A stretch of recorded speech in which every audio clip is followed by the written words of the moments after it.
আদৌকে আবার কোনোদিনও অভিতে কোনোদিনও কে আমি বাইরে পাবো না।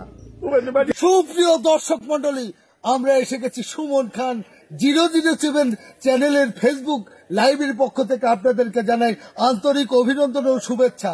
আপনারা জানেন আমাদের এই চ্যানেলটি সরাসরি উগান্ডা স্যাটেলাইট থেকে চলিত আমাদের এই ফেসবুক লাইভ।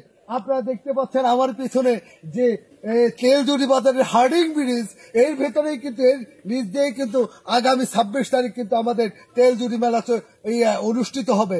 আপনারা কিন্তু সবাই আমন্ত্রিত। দাঁড়ান একটু আমিত্রি খেয়ে নই। দর্শক মন্ডলী, এই কয়দিন যে গরমের পরিস্থিতি কিন্তু আপনারা একটু স্বাভাবিকভাবে এবং স্বাচ্ছন্দ্য বোধ করে শাক দিয়ে ভাত খেয়ে কিন্তু মেলায় আসতে হবে। গরুর গোশ দিয়ে যদি ভাত খান তাহলে কিন্তু এখানে আসার সাথে স্টক করার সম্ভাবনা আছে। এখন ব্যাপার হলো কি, যে আপনার চারপাশে যে কলা গাছ দেখতেছেন, এই কলা গাছ কিন্তু আর কলা গাছ থাকবে না, এখানে সব মানুষ এবং দর্শক দাঁড়ায় পড়বে। আর এর ভিতরে আমি যে জন্য আজকে লাইভে এসেছি আপনাদেরকে একটি কথা জানাতে।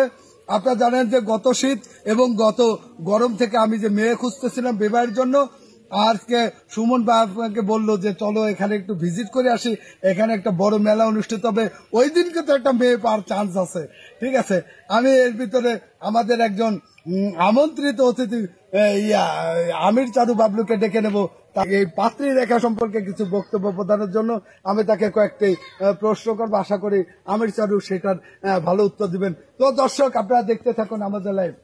কবি ও সাহিত্যিক, তা আমি বাবলু ভাইকে একটি প্রশ্ন করতে চাই। বাবলু ভাই, আপনি জানেন যে আমি দীর্ঘদিন যাবত অবিবাহিত অবস্থায় জীবনযাপন করছি, তা আপনি আমাকে আজকে বললেন যে এইখানে যে 26 তারিখ যে মেলাটা অনুষ্ঠিত হবে এখানে নাকি প্রচুর দর্শক আছে, এর ভিতর কি আমার পাত্রী পাওয়ার কোনো সম্ভাবনা আছে কিনা?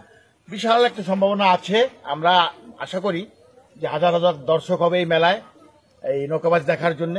সেখানে আমরা কানা খোড়া ন্যাংরা যাই হোক ভালো একটি পাত্রী পাবো, এই আশা আমরা করতেই পারি। এবং এই আশায় বুক বেঁধে আমরা আগামী 26 তারিখে আসছি। দর্শক আপনারাও আসুন আগামী 26 তারিখে ঐতিহ্যবাহী তেলজুড়ি মেলা দেখতে।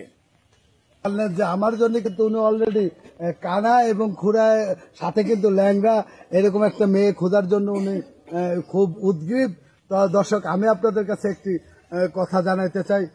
প্লিজ ভাই, আমি আপনাদের কাছে একটি কথা জানাইতে চাই, সেটা হলো যে আদৌকে আবার কোনোদিনও অভিতে কোনোদিনও কে আমি বাইরে পাবো না।